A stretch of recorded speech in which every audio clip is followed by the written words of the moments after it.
आमंत्रित कर रहा हूं हम सबके महबूब नेता अलवर की शान माननीय भंवर जितेंद्र सिंह जी, जोरदार तालियों से उनका स्वागत करें। सम्माननीय भंवर जितेंद्र सिंह।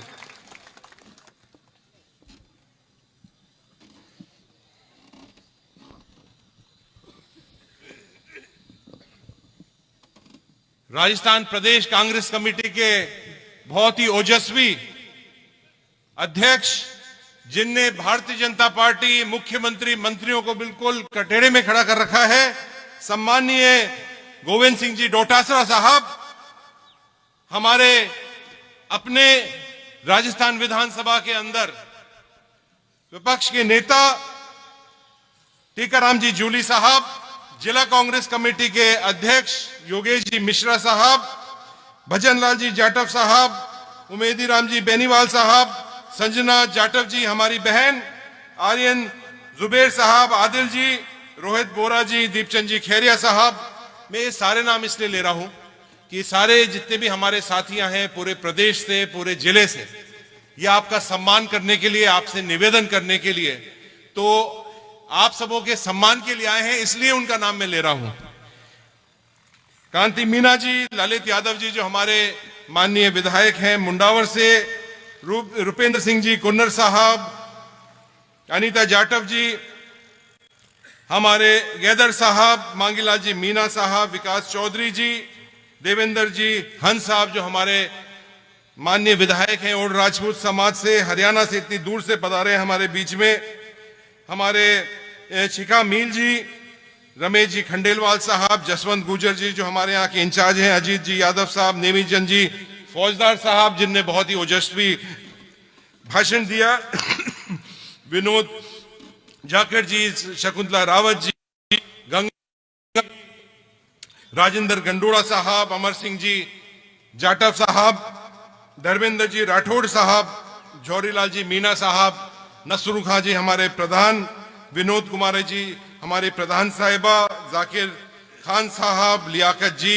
हिम्मत चौधरी जी, संजय यादव साहब, उर्मिला योगी जी, विराजमान पुष्पेंद्र धाबाई जी, विराजमान अनूप शर्मा हमारे अध्यक्ष बबली जी, रामेश जी जाटव साहब, किशन जाटव जी, सतीश पटेल जी, योगेश मीना जी, सूरजमल जी करदम साहब, महेंद्र गहलोत जी, प्रदेश कांग्रेस कमेटी के सभी पदाधिकारीगण, जिला Congress, block Congress, youth Congress, NSUI, महिला कांग्रेस, सेवा दल, सेक्टर इंचार्ज जो बहुत समय पिछले लगभग 1 महीने से गांव-गांव में हैं, सभी हमारे इंचार्ज महोदय जो अलग अलग गांव के अंदर विराजमान हैं, सारे मुझे उनकी शक्ल दिख रही है, सभी विराजमान हैं, और बूथ के सभी इंचार्ज महोदय और सभी विराजमान मेरे बुजुर्गों, माता, भाई और बहन।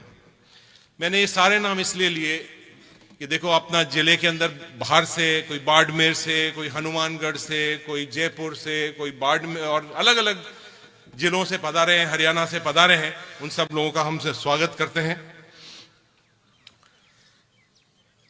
जैसे मेरे पूर्व वक्ताओं ने आपके सामने बात रखी, मैं आपके सामने सिर्फ दो शब्द रखना चाहूंगा। देखो जुबेर खान जी हमारे परिवार के सदस्य रहे हैं, जितने भी यहाँ लोग विराजमान हैं रामगढ़ की विधानसभा के और पूरे जिले के, हर जाति का, हर धर्म का कोई भी व्यक्ति विराजमान होगा, और चाहे वो किसी का भी वोटर हो, यहां तक कि भारतीय जनता वोटर, बीजेपी का भी कोई वोटर होगा, तो उससे भी आप पूछ लोगे कि जुबेर खान जी के बारे में बात करोगे तो उनके बहुत अच्छे शब्द निकलेंगे, और वो भी उनको एक तरह से मान और सम्मान देता है। 35 साल उस व्यक्ति ने रामगढ़ की सेवा करी, कभी भी जाति का नहीं, धर्म का नहीं। और किस तरह का यहां चुनाव होता था, मैं जानता हूं कि रामगढ़ का चुनाव किस तरह होता था, किस तरह के भाषण के अंदर जहर उगलते थे भारतीय जनता पार्टी के लोग, लेकिन चुनाव जीतने के बाद वही लोग जाते थे जुबेर जी के पास कि हमारा छोटा सा काम है, हमारा छोटा सा रोड बनवा दो, हमारा एक हैंडपंप लगवा दो। वो ऐसा नेता था जिसने एक नया आयाम कायम किया था, पूरे जिले में नहीं, पूरे प्रदेश के अंदर। जुबेर जी के साथ बहुत लंबा काम करने का मुझे काम करा। हमने उत्तराखंड में, हिमाचल प्रदेश के अंदर, मध्य प्रदेश के अंदर, तमिलनाडु के अंदर, आसाम के अंदर, अलग अलग प्रदेशों में काम किया। और आज भी लोग मुझे फोन कर, जब उनका देहांत हुआ तो मुझे अभी भी फोन कर करके लोग कहते हैं कि देखो जुबेर खान जी इतने बड़े अच्छे व्यक्ति थे। रामगढ़ का झंडा उनने पूरे देश के अंदर फहराया है। इससे बड़ी बात किसी के लिए नहीं हो सकती। जब उनका अस्वस्थ हुए, उनका ऑपरेशन हुआ, डॉक्टर ने मना कर दिया था साफ साफ कि आप 1 साल तक कहीं भी घर से बाहर नहीं निकलोगे।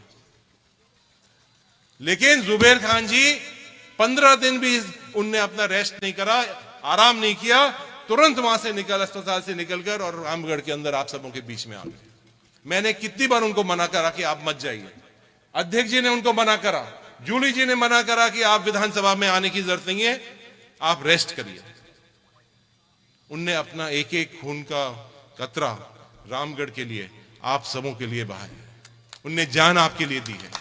हमारे धर्म बन जाता है, हमारी जिम्मेदारी बन जाती है कि ये एक जो वोट है वो श्रद्धांजलि के रूप में